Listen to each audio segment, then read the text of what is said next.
ofensiva conjunta de Estados Unidos e Israel contra el régimen de Irán cumple sus primeras 100 horas.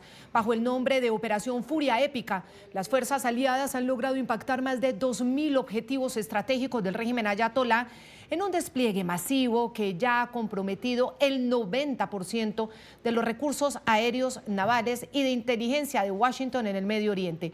Según el último reporte del CENTCOM, la precisión letal de los bombardeos no solo ha neutralizado cientos de lanzadores de misiles, sino que ha borrado del mapa operativo a 17 buques de la Armada iraní y a su submarino más avanzado. Ante este avance, el presidente Donald Trump sentenció esta tarde que la destrucción del enemigo está ocurriendo mucho antes de lo previsto. Según el mandatario, el régimen iraní ha quedado operativamente ciego y desarmado, con sus defensas, comunicaciones y fuerza aérea borradas del mapa.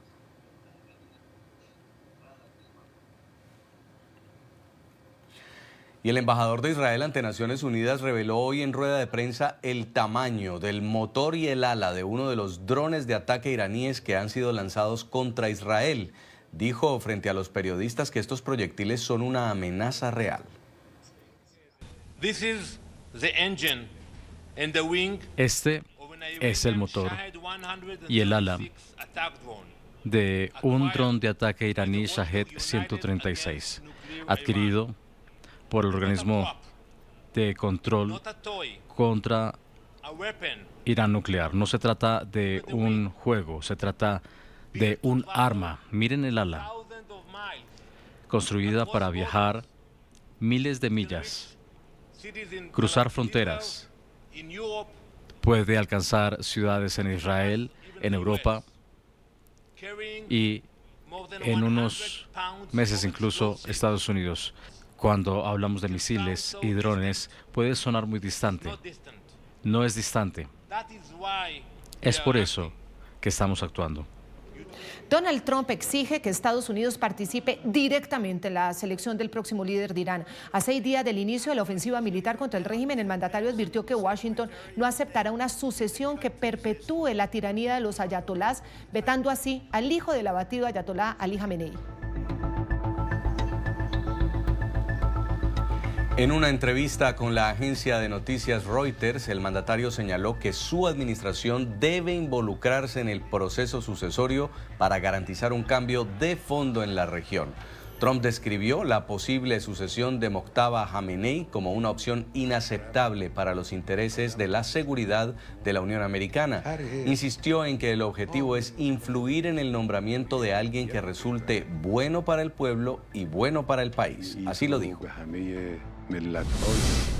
Queremos participar en el proceso de elección de la persona que va a dirigir Irán en el futuro. No tenemos que volver cada 5 años y hacer lo mismo una y otra vez. Alguien que sea bueno para el pueblo, bueno para el país. Esta misma tarde, el presidente Donald Trump lanzó también una dura advertencia a los miembros de la Guardia Revolucionaria de Irán. Si no deponen las armas, solo les esperará la muerte. También instó a todos los diplomáticos iraníes a pedir asilo y ayudarle a reconstruir el país. Roberto Macedonio, quien es el periodista permanente de NTN 24 en Washington, con toda la información. Roberto, hola. Sí, ¿qué tal? Muy buenas noches. El presidente Trump se involucrará directamente en la elección del próximo líder de Irán, es lo que ha dicho hoy a lo largo de todo el día en varias ocasiones. Un mensaje claro que ha lanzado en un par de entrevistas. También dice que el hijo de Ali Jamenei tiene pocas probabilidades de hacerse con el control del país. Y quien quiera que sea el próximo líder de Irán, no podrá, dice Donald Trump, ni amenazar a América, ni amenazar tampoco a los aliados de Estados Unidos, ni a los vecinos de Irán. Es decir, tendrá que respetar a estados como Israel. Escuchen. Estados Unidos asegurará que quien quiera que lidere próximamente el país en Irán no amenace a Estados Unidos o Israel o sus vecinos. Si miran lo que pasó, tenían misiles dirigidos contra todos estos otros países, Qatar, Arabia Saudita, Emiratos Árabes Unidos, muchos países que no estaban realmente involucrados y tenían misiles dirigidos mucho antes de que esta guerra empezara. Iban tras todo Oriente Medio y luego llegamos nosotros. Y ojo a la advertencia que ha lanzado Donald Trump a la Guardia Revolucionaria iraní. Tienen dos caminos. Por un lado, inmunidad total si deponen las armas. Y si no, La otra opción que les queda, dice el presidente Trump, es la muerte. También se ha referido por primera vez a la situación de los diplomáticos, si se les puede llamar así, del régimen ayatolá, los que se encuentran en el extranjero, en terceros países, en misiones. Dice el presidente Trump que deben pedir asilo y no regresar a Irán para construir desde el exterior un nuevo país. Y una vez más estoy llamando a todos los miembros de la Guardia Revolucionaria iraní, el ejército y la policía a deponer sus armas. Todos van a ser abatidos y es el momento de defender al pueblo iraní para que ayuden a retomar su país. Tendrán una oportunidad después de todos estos años de recuperar su país. Aceptar inmunidad les dará inmunidad y estarán en el lado correcto de la historia, porque es lo que es. Entonces, estarán perfectamente a salvo con total inmunidad o enfrentarán la muerte absolutamente garantizada, y no quiero ver eso. No lo quieren ver ellos tampoco. También urgimos a los diplomáticos iraníes en todo el mundo a solicitar asilo para ayudar a forjar un nuevo y mejor Irán con gran potencial. Y esta tarde, durante una rueda de prensa, se pronunció también Brad Cooper, quien es almirante del Comando Central, el mando operativo que ha ordenado estas acciones militares y las ha coordinado en Oriente Medio. Cooper aseguró que la capacidad ofensiva de Irán se está reduciendo drásticamente. En Washington tienen cifras claras. Anoten, reduce Irán sus ataques con misiles en un 90%. Y los ataques con drones han decaído en un 83%. Esto durante las últimas horas. Es lo que confirmó el almirante. Si miro a las últimas 24 horas de la operación, a comparación con donde comenzamos, los ataques balísticos decrecieron un 90% desde el primer día. Los ataques con drones decrecieron un 83% desde el primer día. Dicho esto, nosotros seguimos vigilantes. Nuestros bombardeos contra la Marina iraní han sido intensificados. Pudieron haber escuchado al presidente decir hace algunos instantes de que nosotros destruimos 24 barcos. Fue cierto en ese momento. Ahora estamos en más de 30 barcos. Y en las últimas horas golpeamos un buque capaz de cargar drones casi del tamaño de un portaaviones de la Segunda Guerra Mundial. Y mientras hablamos, sigue bajo fuego. Por su parte, en esa misma comparecencia de prensa, el secretario de Guerra, Pete Hegseth, aseguró que el régimen ayatolá espera que Estados Unidos no pueda mantener en el tiempo esta campaña militar y que desde Washington reduzca la presión contra el régimen. Sin embargo, aseguran que eso no va a ser así porque acaban de empezar, dice el secretario de Guerra, que mejoraron la ventaja contra los ayatolá. Irán está esperando que no podamos sostenerlo, lo que es un terrible error de cálculo para la Guardia Revolucionaria iraní. Verán, no hay falta de voluntad estadounidense aquí. Recordamos a los caídos, aquellos 6 que pronto recibiremos en Dover, que dieron todo por su país en esta misión. Los recordamos. Pero nosotros los recordamos rededicándonos incluso más fervorosamente a esta misión. Nuestro compromiso con nuestra misión y sus objetivos solamente aumentan mientras nuestras ventajas siguen aumentando. No tenemos falta de municiones. Nuestras reservas de defensa y todo tipo de armas nos permiten sostener esta campaña tanto como necesitemos. De nuevo, nuestro estatus de munición solo aumenta mientras nuestra ventaja aumenta. Nuestras capacidades, acabamos de comenzar a luchar y luchar decididamente. Lo escucharon del almirante Cooper. Si ustedes piensan que han visto algo, simplemente esperen. La cantidad de poder de combate sigue fluyendo, sigue llegando y podremos proyectar sobre Irán. Y es una multiplicación de lo que vemos actualmente cuando se suman nuestras capacidades y aquellas de las fuerzas de defensa israelíes. Todo esto hace que en Washington aumente el optimismo ante los pasos que están dando militarmente contra el régimen ayatolá. La información desde Washington para NTN 24. Israel ha declarado formalmente el inicio de una siguiente fase en la ofensiva militar contra el régimen de Irán tras alcanzar los 2.500 ataques en territorio enemigo. El jefe del Estado Mayor de las Fuerzas de Defensa israelí, Eyal Zamir, confirmó que tras consolidar la superioridad aérea y suprimir el arsenal de misiles balísticos, el golpe inicial, la operación Rugido de León, entra ahora en otra etapa que considera de mayor agresividad. Según el alto mando militar, el objetivo inmediato es intensificar los bombardeos contra los cimientos de los ayatolás y su capacidad operativa residual. Zamir advirtió que Israel cuenta con nuevas maniobras sorpresa que aún no han sido reveladas, asegurando que las fuerzas de defensa alcanzarán a todos sus enemigos. Y el régimen iraní habría impactado con uno de sus misiles un petrolero de Estados Unidos en el Golfo Pérsico. Es lo que dicen los guardianes de la revolución en un mensaje que obligaron a transmitir en televisión estatal. El barco fue alcanzado por el misil y estaba incendiado. El supuesto ataque no ha sido confirmado de forma independiente ni por Washington ni por otro país y se produce mientras el régimen afirma tener control total del estrecho de Hormuz, un punto clave para el comercio mundial de petróleo, a pesar de los reportes de los Estados Unidos que aseguran haber destruido toda la flota de Irán en esta zona. Nuestro tema de análisis aquí en el informativo USA nos acompaña Janiel Melamed, PhD en Seguridad Internacional y profesor de Relaciones Internacionales de la Universidad del Norte de Colombia. Profesor, de verdad es un honor tenerlo. Invitamos a quienes puedan a leer el libro La guerra entre Irán e Israel, de la zona gris a la confrontación directa. Vale la pena. Bienvenido, profesor, y queremos saber la capacidad militar iraní, ¿en qué porcentaje cree usted que ha sido neutralizada? Estados Unidos da el parte de un 90% la capacidad de lanzamiento de misiles, pero en general, esa gran capacidad militar de Irán, ¿cómo ha sido disminuida? Muchas gracias, Claudia, por tus generosas palabras y un saludo a la audiencia. Creo que hay por lo menos tres elementos importantes para puntualizar. Lo primero, el programa de misiles balísticos de Irán es el más avanzado de la región y tiene décadas de perfeccionamiento. Lo segundo, ese programa de misiles balísticos es una amenaza demostrada no solamente para los vecinos de Irán, me refiero a países árabes del Golfo Pérsico, miembros del Consejo de Cooperación del Golfo, sino que también se ha demostrado que es una amenaza para Israel, inclusive Turquía y Chipre. Y lo tercero, es importante entender que es cierto este nivel de degradación operativa que están sufriendo las fuerzas iraníes a partir de los bombardeos masivos y sincronizados. Sin embargo, es muy temprano para una narrativa triunfalista en la medida en que ambos bandos se han preparado durante décadas para un escenario de confrontación como el que estamos viviendo y ambos bandos entienden que esta es una lucha de largo plazo, no es algo de de rápido consumo, de rápida ejecución.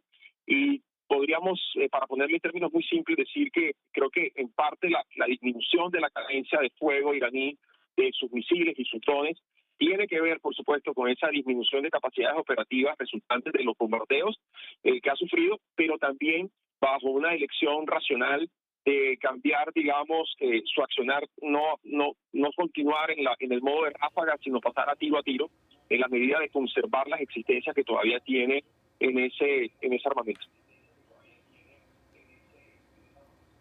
Profesor, Irán se sigue mostrando amenazante. Sin embargo, lo que dice el jefe del Comando Central es que los ataques con misiles balísticos ya han decrecido 90%, los ataques con drones 83%.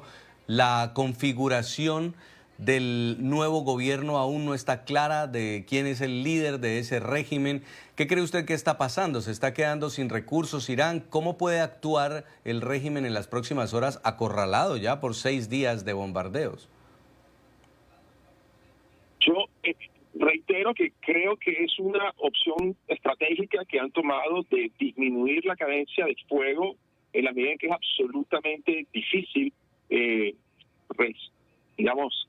reemplazar los arsenales que se han utilizado o que han sido destruidos en términos tan rápidos. Digamos, la guerra lleva una dinámica muy acelerada. Y en estos primeros 6 días de enfrentamiento, con más de 2.500 objetivos estratégicos alcanzados por la Fuerza de Defensa de Israel, que vuela prácticamente que abundar sobre el espacio aéreo iraní y logrando destruir más del 80% de las capacidades de radares o sistemas de defensa antiaéreo. Digamos, el golpe es sensible. Y adicionalmente a eso, pues hay que entender que las guerras especialmente tienen una connotación industrial, ¿no? De todos estos artefactos, misiles, aviones, tanques, radares, esto no se reemplaza de la noche a la mañana y ante esta eventualidad, creo que la dirigencia militar iraní opta por un uso más racional y esporádico de sus instrumentos de, digamos, de presión y de proyección militar. Hay que hacer una precisión y también va, digamos, en la línea de esta decisión estratégica, y es que los misiles balísticos tienen una capacidad de trayectoria de 2.000, 3.000 kilómetros, inclusive, es decir, son amenazas para el Golfo Pérsico, son amenazas para Israel, Chipre y Turquía, y también son amenazas para el centro de Europa. Estos misiles son usados para objetivos distantes, digamos, a larga distancia. Y los drones suicidas, los Shahid, son mucho más baratos y tienen, por supuesto, una utilidad mucho más positiva si lo consideramos para ser utilizados contra objetivos cercanos, es decir, objetivos alrededor del Golfo Pérsico y todos estos países que han sido bombardeados, Arabia Saudita, Qatar, Bahrein, Kuwait, no tienen que experimentar una trayectoria de 6, 7 horas de vuelo para alcanzar 2.000 kilómetros de distancia. Su objetivo está cruzando el estrecho de Hormuz a 100, 150 kilómetros, volando media hora, 45 minutos, ya están en el objetivo estratégico deseado. Así que hay una distribución de labores y digamos, de herramientas, dependiendo de cuáles son los objetivos que Irán tiene pensado bloquear. Y miren esta otra noticia, con ataques en la ciudad de Sanandaj, vamos a ver en el mapa, capital de la provincia del Kurdistán, las operaciones conjuntas de Estados Unidos e Israel golpearon objetivos del régimen iraní también ahí. Esto fue esta madrugada y fue luego del anuncio de la posible incursión de milicias kurdo-iraníes procedentes de Irak que tendrían como misión seguir debilitando al régimen de los ayatolá. Las imágenes publicadas en las redes sociales, han sido verificadas por Reuters, capturaron el momento en que varias explosiones golpearon la ciudad kurda. Estas detonaciones han sido incesantes en la jornada de hoy ahí en Sanandaj.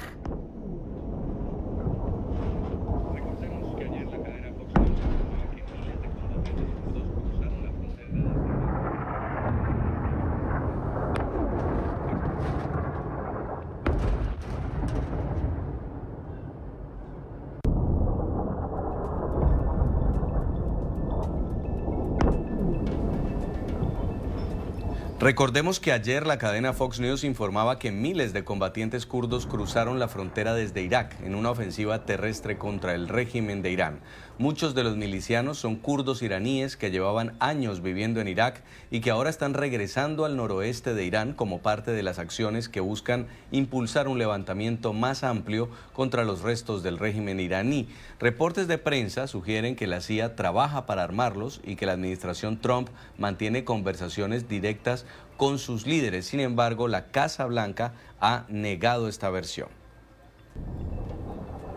Daniel Melamed, ¿qué significaría la entrada de tropas kurdo-iraníes armadas y respaldadas por la coalición de Estados Unidos y de Israel?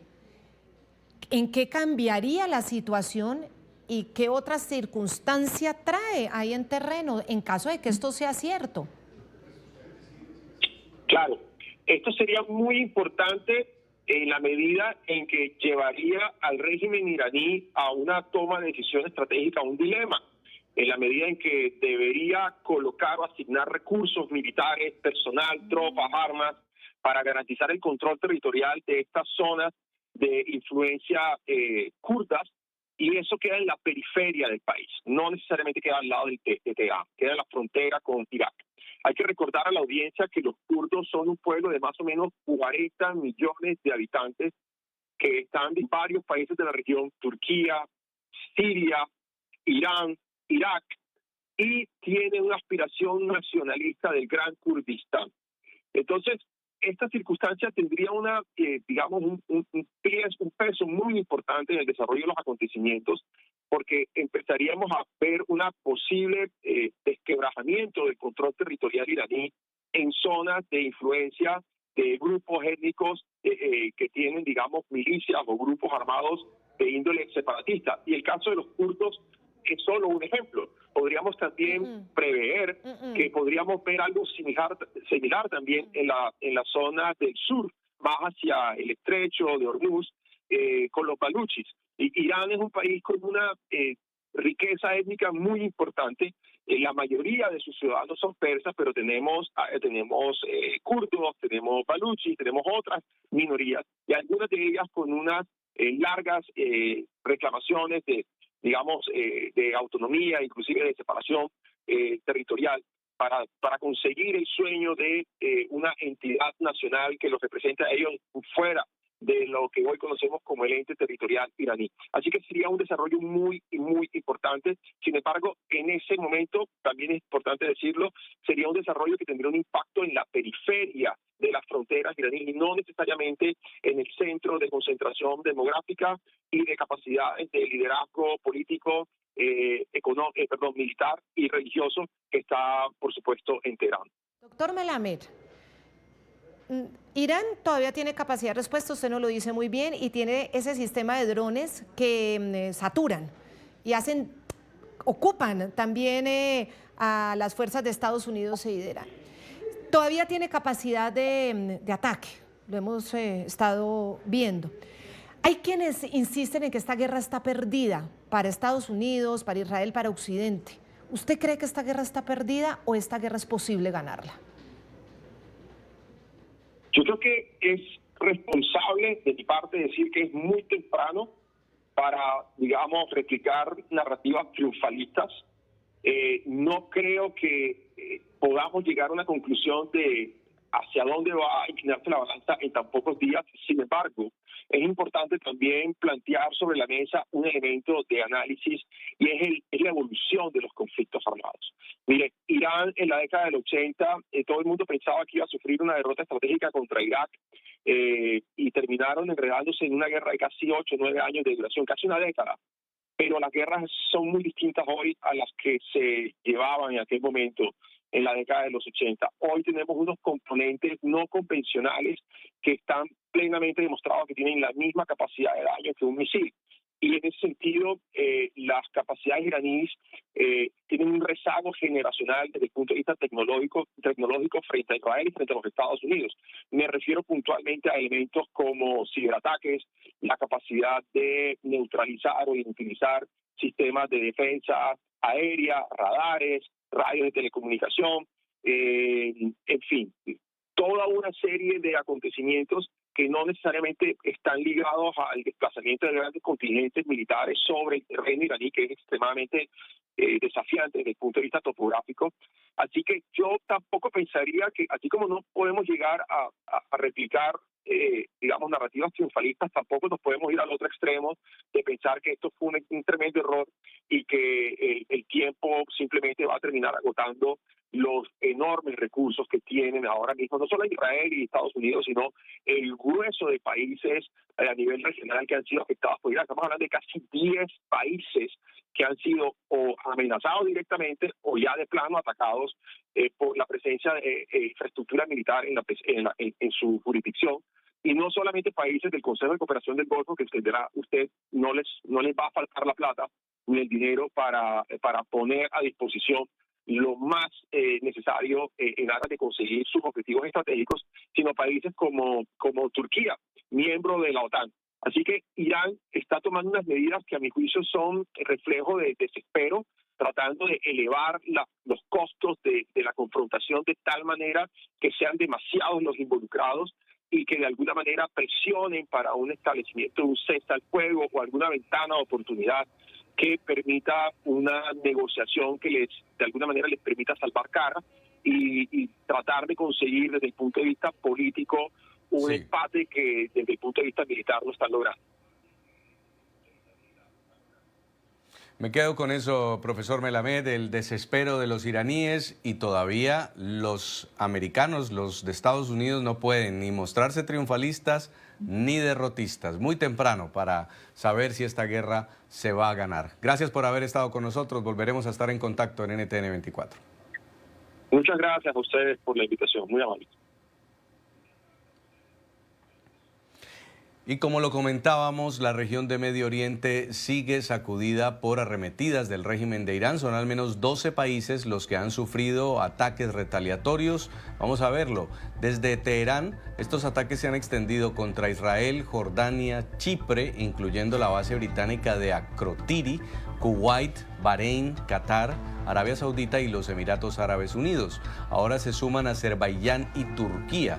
Un dron impactó en el aeropuerto del enclave azerí de Najicheván, dejando al menos un fallecido, mientras que un misil balístico lanzado desde Irán fue derribado por sistemas de defensa de la OTAN antes de alcanzar territorio turco. La estrategia de Irán, atacar a los que más pueda para tratar de que le pidan a Estados Unidos y a Israel de que detengan ya sus operativos. Vamos a ver si le funciona. Hasta el momento han anunciado, varios de ellos, que se guardan el derecho a contestar.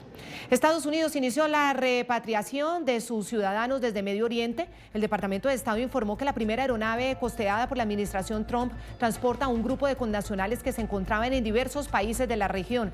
De acuerdo con el comunicado, se encuentra en marcha el despliegue de otros vuelos para evacuar a miles de ciudadanos que permanecen en países como Emiratos Árabes, como Qatar, Arabia Saudita, también Israel. Los vuelos comenzarán después de críticas de congresistas demócratas debido a las demoras en la evacuación de los compatriotas.